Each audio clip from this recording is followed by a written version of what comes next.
Good morning friends. Welcome to Gyan channel. Gender and media studies की unit 3 के ऊपर बात करेंगे हम अब।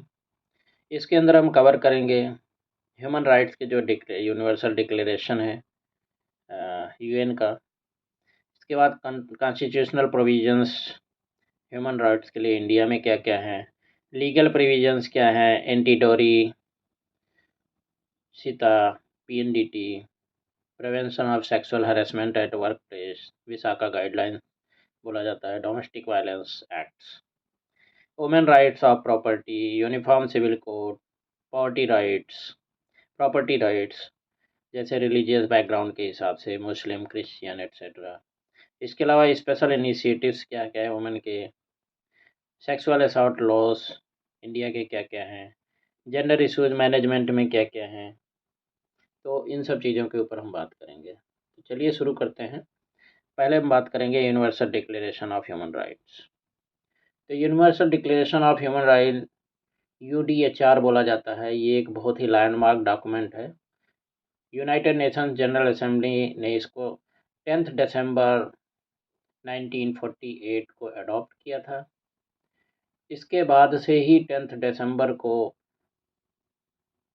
Human rights international human rights day के नाम से भी मनाया जाता है। इसका मेन कारण ये था कि जो बहुत सारी एट्रोसिटीज वर्ल्ड वार के टाइम पे हुई थी, उसमें बहुत सारी जो है बहुत समस्याएं लोगों को आई थी। तो जिसकी वजह से ज़रूरत पड़ा कि लोगों के जो फंडामेंटल ह्यूमन राइट्स हैं और उनके जो फ्रीडम है, इनको यूनिवर्सली प्रोटेक्ट करने की ज़रूरत है। तो यूडीएचआर जो है इसके अंदर टोटल 30 आर्टिकल्स हैं। ये सारे राइट्स और फ्रीडम को आउटलाइन करते हैं। ये उस टाइप के फ्रीडम और राइट्स हैं जो कि एक फंडामेंटल रिक्वायरमेंट होती है इंडिविजुअल्स को, चाहे वो किसी भी देश के हों, किसी भी रेस के हों, किसी भी जेंडर के हों, किसी भी रिलीजियस या कोई भी अलग करेक्टरिस्टिक के लोग हों।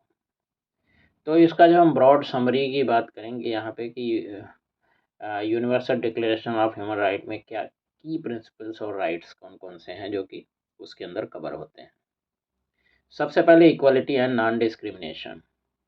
तो इसमें ये बोला गया है कि ऑल ह्यूमन बींग्स, चाहे जो है वो मेल हो फीमेल हो कोई भी हो, मतलब रेस, कलर, सेक्स, रिलीजन या किसी भी तरह का कोई भी डिस्क्रिमिनेटरी चाहे चीज़ें हैं, लेकिन इन सब चीज़ों को बोला जाएगा कि सभी लोग जितने भी हैं संसार के, ये सब इक्वल हैं और इनकी किसी के बीच में कोई भी डिस्क्रिमिनेशन की भावना नहीं होनी चाहिए। और इन सब चीज़ों को जो है रेस, कलर, सेक्स, रिलीजन, इन सब चीज़ों के ऊपर जो डिस्क्रिमिनेशन है, इसको प्रोहिबिटेड करने की बात। नेक्स्ट है right to life, liberty and security. तो ज़िंदगी का हक सभी को है, लिबर्टी का हक सभी को है और सिक्योरिटी का हक सभी को है। ये स्टेट का काम है कि सिक्योरिटी प्रोवाइड करे इंडिविजुअल को। Freedom from slavery and force labour. Force labour और स्लेवरी किसी भी देश के किसी भी कोने में नहीं होना चाहिए और इसके लिए जो है स्ट्रिक्ट जो है लॉज बनाए जाएं ताकि फोर्स लेबर और स्लेवरी को जो है पूरी तरह से बंद किया जा सके। Freedom of thought, concise and religion. सभी को जो है एक फ्रीडम है कि वो किस तरह से क्या सोच विचार रख सकते हैं, किस सोच को जो है अपना सकते हैं और किस रिलीजियस को अपना सकते हैं, और अपने जो है रिलीजन बिलीफ को चाहे उनको चेंज करने का फ्रीडम है कि वो किस धर्म को माने किस धर्म को ना माने। Freedom of expression. सभी को ये राइट है कि अपनी ओपिनियन को एक्सप्रेस कर सकें, चाहे वो कोई भी टाइप का ओपिनियन हो। वो अपने ओपिनियन को जो है किसी इंटरफेरेंस और के बिना अपने आइडियाज़ को मीडिया या किसी भी चैनल के थ्रू जो है रखना चाहें तो रख सकते हैं। Right to work and education. सबको एक राइट दिया गया है एजुकेशन के लिए, काम करने के लिए और इसमें जो है जितनी भी जो है कोई भी कल्चरल, सोशल, पॉलिटिकल लाइफ है उसको सबको जो है पार्टिसिपेट करने का सबको हक है और सबको ये राइट है। सोशल एंड इकोनॉमिक राइट, तो यूडीएचआर जो है ये रिकॉग्नाइज करता है कि सबको एक स्टैंडर्ड ऑफ लिविंग एडिकेट होना चाहिए, उसका राइट है। Food, clothing, housing, medical care, right to asylum, individual को ये राइट है कि किसी कंट्री में अगर कोई किसी तरह का जो है प्रोसिक्यूशन की एक्टिविटी हुई है तो वो दूसरे किसी देश में असलम ले सकते हैं। Right to a fair trial, कोई भी अगर क्रिमिनल ऑफेंस किसी के ऊपर चार्ज है तो पब्लिक ट्रायल जो होती है वो बिल्कुल एकदम फेयर होना चाहिए। Freedom from torture and inhuman treatment, किसी को भी टॉर्चर, क्रूअल, इनह्यूमन या डिग्रेडिंग ट्रीटमेंट या पनिशमेंट जो है नहीं मिलना चाहिए। इन सब चीज़ों से सब लोग जो है फ्री होंगे। तो इस तरह से universal declaration of human rights, इसने क्या किया, एक फाउंडेशन का काम किया है जिसकी वजह से बहुत सारे इंटरनेशनल ह्यूमन राइट्स लॉज और ट्रीटीज़ बनाई गई। इसने एक बहुत ही क्रूशियल रोल प्ले किया है ह्यूमन राइट्स के बारे में, और बाकी देशों ने भी, और गवर्नमेंट और एजेंसीज़, बहुत सारे नॉन गवर्नमेंट ऑर्गेनाइजेशन, इन सब ने जो है इसको प्रमोट करने के लिए काफ़ी काम किया है। एक ही इशू है कि ये लीगली एक बाइंडिंग चीज़ नहीं है, बट इसने जो है ये लोगों को ज़रूर ये जागरूकता फैलाई है कि इसके ऊपर आप जो है लीगली बाइंडिंग रूल्स रेगुलेशन बनाएं। ह्यूमन राइट और political right, international convent, economic, social and cultural rights, ये सारे जो है इंटरनेशनल कॉन्वेंट्स जो है जितने भी सिविल और पॉलिटिकल राइट्स के ऊपर हैं, ये ह्यूमन राइट्स के ऊपर पूरा डिपेंड है। नेक्स्ट अभी हम बात करेंगे constitutional provisions in India for human rights. तो इंडिया के पास भी काफ़ी बड़ा जो है कॉन्स्टिट्यूशनल प्रोविज़न और एक कम्प्रिहेंसिव फ्रेमवर्क लीगल मैकेनिज़्म है ह्यूमन राइट्स को प्रमोट और प्रोटेक्ट करने के लिए। जो प्राइमरी डॉक्यूमेंट है इंडिया का वो है कॉन्स्टिट्यूशन ऑफ इंडिया, भारत का संविधान, जो कि 26 जनवरी 1950 को अडॉप्ट हुआ था। इसके अंदर कुछ प्रोविजंस जो दिए गए हैं ह्यूमन राइट्स से रिलेटेड, हम उनकी बात करेंगे। सबसे पहले तो फंडामेंटल राइट्स है। ये कॉन्स्टिट्यूशन का पार्ट 3 फंडामेंटल राइट्स पूरा कवर होता है इसके अंदर कॉन्स्टिट्यूशन हमारा ये गारंटी करता है अपने सिटीजन को कुछ फंडामेंटल राइट्स, जैसे राइट टू इक्वलिटी, आर्टिकल 14 से 18 के अंदर है। राइट टू फ्रीडम, चाहे वो एक्सप्रेशन का हुआ चाहे जो भी है, तो ये जो है आर्टिकल 19 से 22 है। राइट अगेंस्ट एक्सप्लॉइटेशन है 23, 24 article. Right to freedom of religion 25 से 28 है। Cultural education right, right to constitutional remedies, तो ये सारे फंडामेंटल राइट्स दिए गए हैं। इसके अलावा नेक्स्ट है directly principles of state policy, DPSP. ये भी एक जो है डायरेक्टिव प्रिंसिपल है, ये पार्ट 4 में आता है कॉन्स्टिट्यूशन के। तो ये हालांकि कोर्ट ऑफ लॉ में इन्फोर्सिएबल नहीं है, लेकिन ये एक गाइडलाइन देता है गवर्नमेंट को कि सोशल और इकोनॉमिकल जस्टिस, लोगों के इंटरेस्ट को प्रोटेक्ट करना, मार्जिनलाइज ग्रुप स्पेशली जो हैं, और एक वेलफेयर स्टेट बनाने में किस तरह से कैसे क्या कर सकते हैं। तो वो गवर्नमेंट को एक गाइडलाइन देती है जिसके ऊपर गवर्नमेंट बहुत सारी तरह की अपनी पॉलिसीज़ लेकर के आती है, और इसके लिए बहुत सारे ऑर्डिनेंसेस प्रोविजंस लेके आती है, रूल्स रेगुलेशंस लेके आती है। प्रोहिबिशन ऑफ डिस्क्रिमिनेशन, ये आर्टिकल 15 में दिया गया है कि रिलीजन, रेस, कास्ट, सेक्स और प्लेस ऑफ बर्थ के ऊपर कोई भी डिस्क्रिमिनेशन नहीं किया जाएगा। ये स्टेट्स को भी एम्पावर करता है कि स्पेशल प्रोविजंस जो है सोशली एजुकेशनली बैकवर्ड क्लासेस के लिए बनाए जाएं।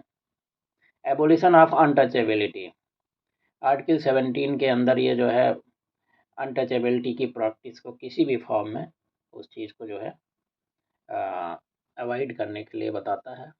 प्रोटेक्शन ऑफ माइनॉरिटीज़, आर्टिकल 29 से 30 में माइनॉरिटीज़ के एजुकेशनल कल्चरल राइट्स के ऊपर काफ़ी अच्छा जो है डिटेल्स में दिया गया है, वो प्रोटेक्ट करता है इनको।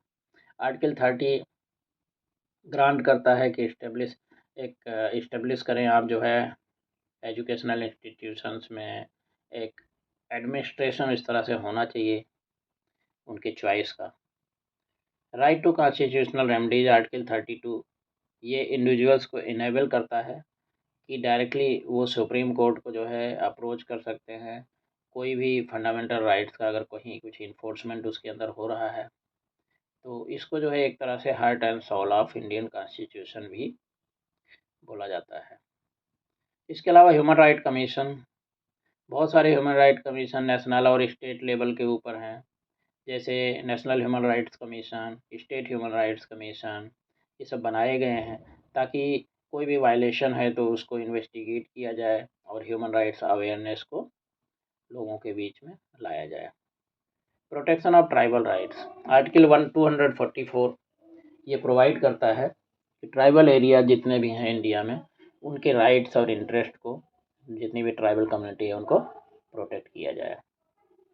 Protection of schedule caste and schedule tribes, SC ST का प्रोटेक्शन आर्टिकल 46 बोलता है कि स्टेट जो है एजुकेशनल इकोनॉमिक इंटरेस्ट जो है शेड्यूल कास्ट, शेड्यूल ट्राइब्स और जितने भी वीकर सेक्शन है उनको दे। प्रोटेक्शन ऑफ वीमेंस राइट्स, बहुत सारे कॉन्स्टिट्यूशनल प्रोविजंस अमेंडमेंट्स के through article 15(3), 73rd 74th amendment में ये सब चीज़ें लाई गई हैं जेंडर इक्वलिटी को और वुमेन को एम्पावर करने के लिए।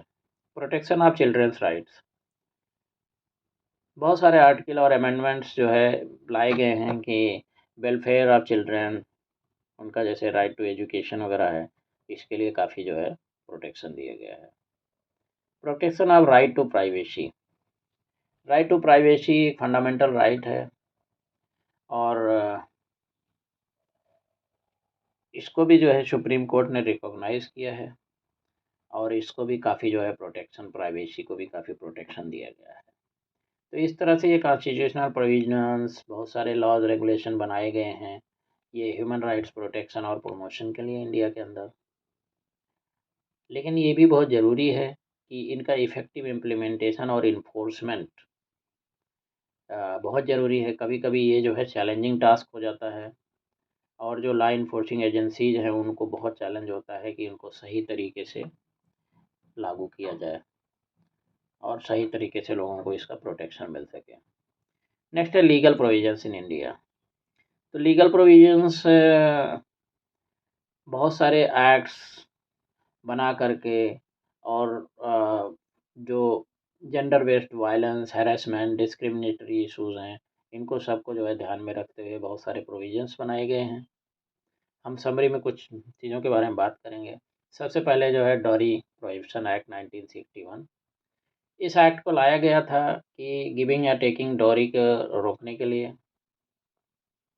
इसमें कई बार आपने देखा होगा हैरेसमेंट, वायलेंस जो है ब्राइड्स के अगेंस्ट देखने को मिलता है। तो डॉरी को एक जो है एक तरह से समझ लीजिए क्रिमिनल ऑफेंस बना दिया गया। इसके अलावा नेक्स्ट है सती प्रथा को ख़त्म करने के लिए सती प्रोहिबिशन एक्ट 1987, ये ग्लोरिफिकेशन सती की प्रैक्टिस को रोकने में काम करता है, जिसके कि अंदर इसमें सती प्रथा होता था जिसमें कि जो विडो होती थी उसको अपने हस्बैंड की जो चिता है उसके ऊपर अपने आप को भी जो है जला के ख़त्म करना होता था, अपने आप का इमोलेशन करना होता था। तो ये सोसाइटी जो है कंपेल करती थी उसको करने के लिए, तो इस चीज़ को भी अंत कर दिया गया है। Preconception and prenatal diagnostic techniques, sex जो है सिलेक्शन का, इसके लिए भी एक एक्ट बनाया गया। तो PNDT एक्ट, इसका एम है कि टेक्नोलॉजी का मिसयूज करके सेक्स डिटर्मिनेशन में इस्तेमाल ना किया जाए, जिसकी वजह से फीमेल फोसाइड काफ़ी हो रहा था, फोर्टिसाइड। तो ये सेक्स डिटर्मिनेशन टेस्ट को जो है एक तरह से प्रोहिबिटेड कर। Sexual harassment of women at work place, prevention, prohibition and redressal act 2013। तो ये एक्ट ये प्रोवाइड करता है, एक लीगल फ्रेमवर्क देता है कि सेक्सुअल हैरेसमेंट के जो इश्यूज़ है वर्क प्लेसेस में उनको एड्रेस किया जाए और उनको रोका जाए। ये इस्टेब्लिशमेंट ये करने के लिए एक इंटरनल कंप्लेंट्स कमेटी बनाने के लिए, आईसीसी बनाने के लिए हर एक ऑर्गेनाइजेशन में ये मैंडेट देता है कि ताकि वो कंप्लेंट्स जितने भी हैं उनको हैंडल करें और रिड्रेसल प्रोवाइड करें लोगों को। Protection of women from domestic violence act 2005, domestic violence और अब्यूज से ये प्रोवाइड करने के लिए, प्रोटेक्ट करने के लिए वुमेन के लिए बनाया गया है। इसमें बहुत सारे फॉर्म्स होते हैं अब्यूज़ के, जैसे फिजिकल, इमोशनल, इकोनॉमिक, सेक्सुअल, इस तरह के सब के बारे में कवर किया गया है। और ये प्रोटेक्शन ऑर्डर्स, रेजिडेंस ऑर्डर्स की मदद से जो है इस चीज़ को प्रोटेक्शन में मदद करता है। विशाखा गाइडलाइंस, ये एक लॉ तो नहीं है लेकिन ये गाइडलाइन है। सुप्रीम कोर्ट ने इसको डेवलप किया था 1997 में, सेक्सुअल हरेसमेंट वर्क प्लेसेस पे जो हो रहे थे उनके लिए। और इसके बाद ही ये जो है सेक्सुअल हरेसमेंट वाला एक्ट 2013 वाला आया था, आईसीसी। तो ये एक जो है समझ लो इसने फाउंडेशन का काम किया था। ये Vishakha versus state of Rajasthan के केस के अंदर ये चीज़ गाइडलाइंस आई थी। Criminal law amendment act 2013, Nirbhaya gang rape case जब हुआ था दिल्ली में 2012 में, तो उसके बाद इस एक्ट को इंट्रोड्यूस किया गया था। इंडियन पेनल कोड के अंदर अमेंडमेंट्स लाए गए थे इस लॉ को और ज़्यादा स्ट्रेंथन करने के लिए, स्पेशली सेक्सुअल ऑफेंसेस जैसे रेप और एसिड अटैक्स हैं तो उनके लिए। Protection of children from sexual offences, POCSO act 2012, इस एक्ट का एम है कि बच्चों को सेक्सुअल अब्यूज और एक्सप्लॉयटेशन से प्रोटेक्ट करना। इसमें बहुत ही स्पीडी ट्रायल किया जाता है ऑफेंसेस के लिए और परपेट्रेटर्स के लिए बहुत ही स्ट्रिक्ट पेनाल्टीज भी इसके अंदर प्रोविज़न की गई हैं। Maternity benefit amendment act 2017, maternity benefit act 1961 को अमेंड किया गया था। मैटरनिटी लीव पीरियड वुमेन के लिए बढ़ाया गया है इसमें, और वर्क फ्रॉम होम ऑप्शंस भी इसके अंदर जो है इंक्लूड किए गए थे। तो इस तरह से लीगल प्रोविजंस और एक्ट्स इम्पॉर्टेंट स्टेप्स हैं जेंडर बेस्ड वायलेंस को एड्रेस करने में, हैरेसमेंट को एड्रेस करने में और डिस्क्रिमिनेशन। हालांकि ये भी ज़रूरी है कि इफ़ेक्टिव इम्प्लीमेंटेशन और इन्फोर्समेंट जो है इनका लॉ, ये काफ़ी चैलेंजिंग होता है लॉ इन्फोर्सिंग एजेंसीज़ को, तो उसके ऊपर और ज़्यादा इम्प्रूवमेंट करने की गुंजाइश है। नेक्स्ट अभी हम बात करेंगे women's rights, right to property, uniform civil code, property rights according to religious background, इनके ऊपर हम बात करेंगे। तो जो वुमेन के जो प्रॉपर्टी राइट्स हैं, ये पहली बात तो हिंदू वुमेन्स जो है प्रॉपर्टी राइट्स अलग हैं। हिंदू सक्सेशन एक्ट 1956 में एक लीगल रिफॉर्म किया गया था जो कि एक इक्वल प्रॉपर्टी राइट्स जो है हिंदू वुमेन को जॉइंट फैमिली प्रॉपर्टी के लिए जो है बनाया गया था। इसमें वुमेन को इक्वल शेयर है एंसेस्ट्रल और जॉइंट फैमिली प्रॉपर्टी में। हिंदू सक्सेशन अमेंडमेंट एक्ट 2005 इन राइट्स को लड़कियों के लिए भी जो है बढ़ा दिया कि लड़कियों को भी आपको एंसेस्ट्रल प्रॉपर्टी में राइट दी जाएगी। मुस्लिम वुमेन प्रॉपर्टी राइट में मुस्लिम वुमेन को मुस्लिम पर्सनल लॉज के द्वारा गवर्न करके बनाया गया है। मुस्लिम लॉ के अंदर वुमेन को इनहेरिटेंस की राइट है, लेकिन इनको जो है मेल हायर से जो है बहुत ही छोटा पोर्शन इनको जो है उसमें दिया गया है। और अब इसमें बहुत सारे लीगल डेवलपमेंट्स हुए हैं, कोर्ट जजमेंट्स बहुत आए हैं जिसमें कि मुस्लिम वुमेन को भी प्रॉपर्टी राइट्स को उनके प्रोटेक्ट करने के लिए काफ़ी जो है अच्छे अहम फैसले आए हैं। इसी तरह से क्रिश्चियन वुमेन्स प्रॉपर्टी राइट्स के लिए क्रिश्चियन पर्सनल लॉ इंडिया ने कोई स्पेसिफिक प्रोविजंस जो है प्रॉपर्टी राइट्स के लिए नहीं किए हैं, लेकिन इंडियन सक्सेशन एक्ट 1925 में क्रिश्चियंस को भी ये अप्लाई होता है। इसमें प्रॉपर्टी के डिस्ट्रीब्यूशन में और अगर कोई विल बना के नहीं गया है और उससे पहले अगर उसकी डेथ हो गई तो उसके लिए भी क्या क्या राइट्स दी जाएंगी, इन सब चीज़ों के ऊपर डिटेल में दिया गया है। पारसी ह्यूमन राइट्स में पारसी पर्सनल लॉ वुमेन को अलाउ करता है प्रॉपर्टी को इनहेरिट करने के लिए, लेकिन फैमिली के स्पेसिफिक कस्टम्स के ऊपर बेस्ड हैं ये प्रोविजंस। अगर हम बात करें यूनिफॉर्म सिविल कोड की, तो uniform civil code article 44 directive principles of state policy के अंदर दिया गया था जब कॉन्स्टिट्यूशन आया। तो इसके अंदर बोला था कि state shall endeavour to secure for the citizens a uniform civil code throughout the territory of India. तो इसके अंदर ये बोला गया था कि सारे जो मतलब जो देश का जो गवर्नमेंट है वो इस चीज़ के ऊपर हमेशा ध्यान रखेगी कि सिटीजन्स को उनके सारे राइट सबको सिक्योर करने के लिए एक यूनिफॉर्म सिविल कोड लाया जाए, पूरे देश के अंदर वो लागू हो। इसी का एम था कि जितने भी पर्सनल लॉज हैं रिलीजियस के ऊपर, तो उनको सबको जो है हिंदू के पर्सनल लॉ अलग हो गए, मुस्लिम पर्सनल लॉ, क्रिश्चियन पारसी सबके अलग है। तो इसके लिए एक सिंगल सेट ऑफ लॉ बनाया जाए जो कि सारे सिटीजन्स को, चाहे उनका रिलीजियस बैकग्राउंड कुछ भी हो, मैटर ऑफ जैसे मैरिज हो गया, डाइवोर्स हो गया, inheritance of property, property rights, इन सारी चीज़ों के ऊपर वो लाया है। लेकिन एक जो है यूसीसी को समझ लीजिए कि इम्प्लीमेंट करना एक बहुत ही बड़ा जो है डिबेटेबल सब्जेक्ट है। और बहुत सारे जो क्रिटिक्स हैं वो ये आर्गू करते हैं कि रिलीजियस फ्रीडम और कल्चरल डाइवर्सिटी को ये जो है एक तरह से इम्पैक्ट कर सकता है। कुछ लोग ये भी बोलते हैं कि gender equality justice specially women के लिए अगर लाना है तो ये यूनिफॉर्म सिविल कोड होना बहुत ही ज़रूरी है। अभी इसको आपने सुना ही है कि 2020 इस साल में ही जो है यूसीसी के ऊपर जो है बिल लाने की बातें हुई हैं। अभी देखो ये कहाँ तक सक्सेसफुल होता है, बाद में ही पता चलेगा। इसके अलावा हम बात करेंगे वुमेन्स राइट के जो है और भी इनिशिएटिव लिए गए हैं। जो एक तो लीगल फ्रेमवर्क सेक्सुअल असल्ट के लिए, तो आईपीसी के अंदर कुछ सेक्शंस इंक्लूड किए गए हैं सेक्सुअल असल्ट से रिलेटेड, जैसे हैरेसमेंट, वायलेंस अगेंस्ट वुमेन, जिसमें सेक्शन 375 में रेप का ऑफेंस जो है उसको डिफाइन करता है। 354 जो है असॉल्ट क्रिमिनल फोर्स का इस्तेमाल करने के लिए वुमेन के अगेंस्ट, या फिर उसको जो है उसकी मॉडेस्टी को आउटरीच करने के लिए जो किया जाता है उसको इंक्लूड करता है।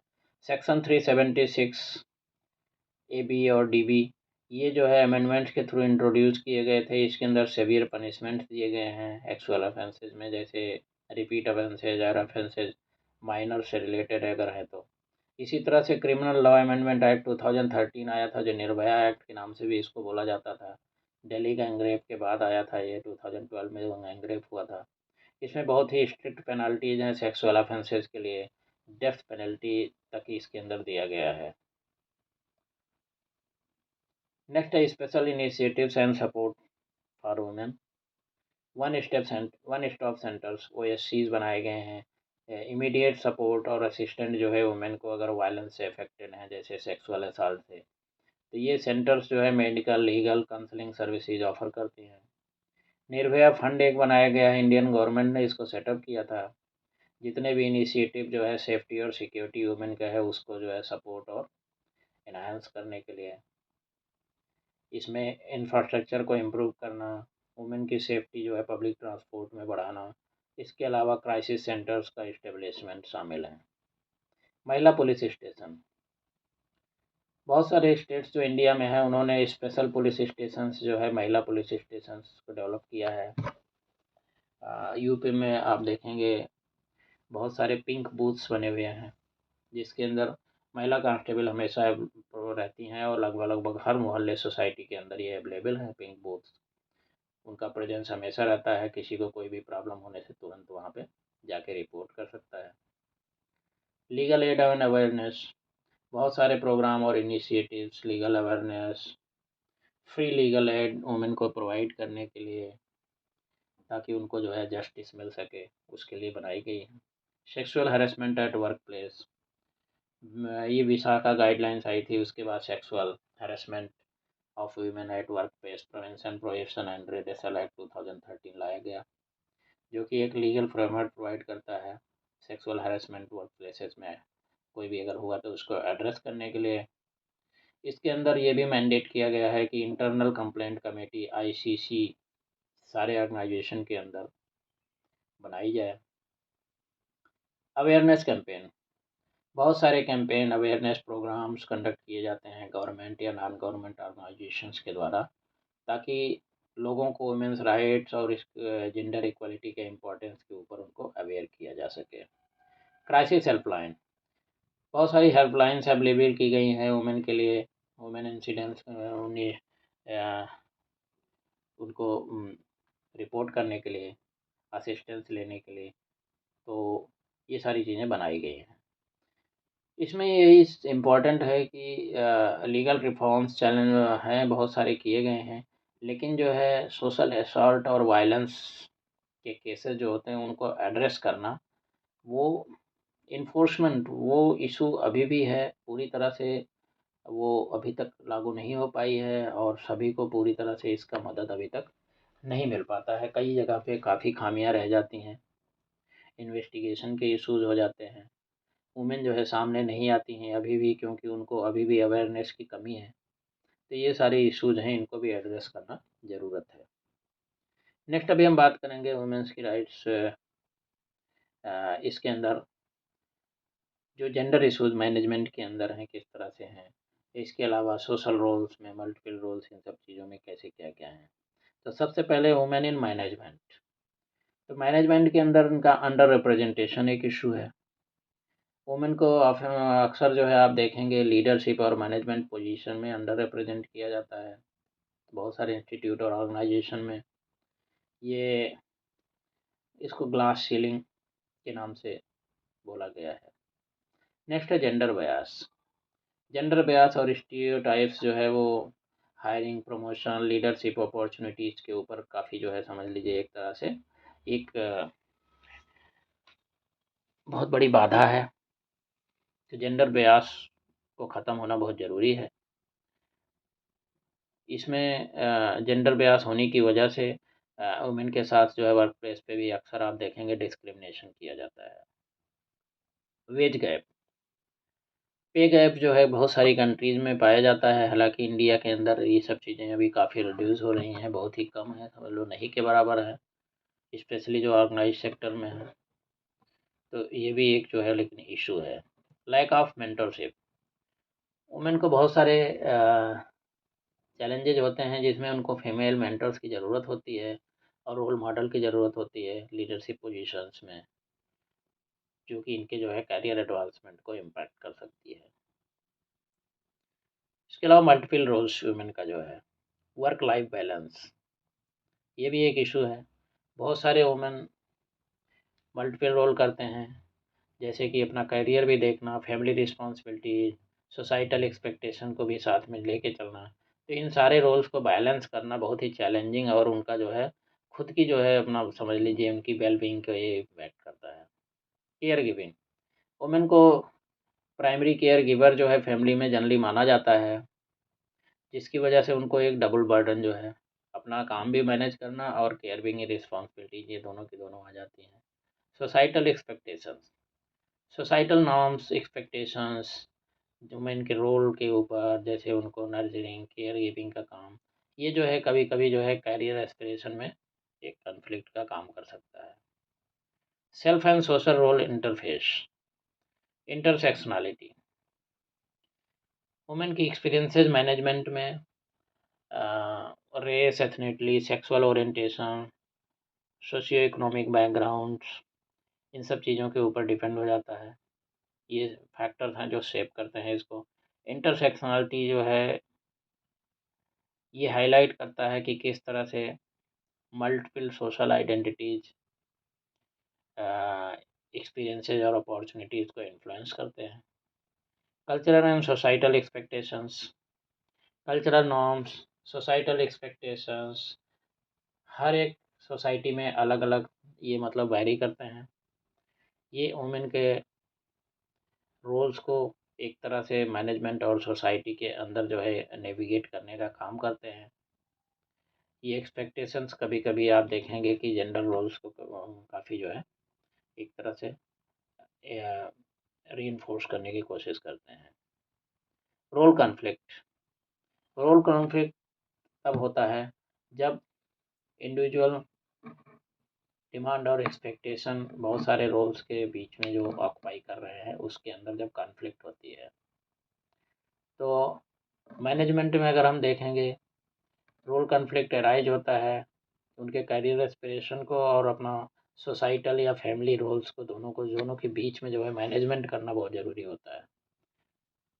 रोल कॉन्फ्लिक्ट को अगर हम जो है मैनेज करने की स्ट्रेटजी की बात करें, तो वुमेन कभी कभी जो मैनेजमेंट में बहुत सारी स्ट्रेटजी जैसे time management, delegation of responsibility, partner से सपोर्ट लेना, फैमिली से सपोर्ट लेना और रोल कॉन्फ्लिक्ट को किस तरह से एड्रेस करना, उसके लिए एक बाउंड्री बना के रखना, ये सब काम करके किसी तरह से उसको कॉन्फ्लिक्ट सिचुएशन को मैनेज करने की कोशिश करती हैं। जेंडर इश्यूज मैनेजमेंट में जो आते हैं उनको कैसे इशू किया जाए, तो diversity and inclusion organisation diversity और इंक्लूजन जो है बहुत सारे पॉलिसीज प्रैक्टिसेस बना करके ताकि जेंडर इक्वलिटी को सपोर्ट किया जा सके, इस तरह से इंक्लूसिव वर्क प्लेस कल्चर बना करके जो है इसको एड्रेस कर सकती हैं।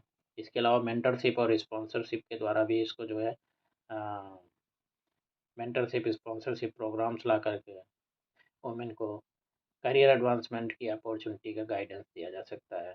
फ्लेक्सिबल वर्क अरेंजमेंट फ्लेक्सिबल होना चाहिए, जैसे कि टेलीकम्यूटिंग भी किया जा सके। अगर वुमेन को कोई इशू है तो वो टेलीफोन के द्वारा भी उस चीज़ को दूर से भी रिमोटली भी कर सकें। इसके अलावा इक्वल पे देना सभी को, एजुकेशन एंड ट्रेनिंग सबको बराबर प्रोवाइड करना।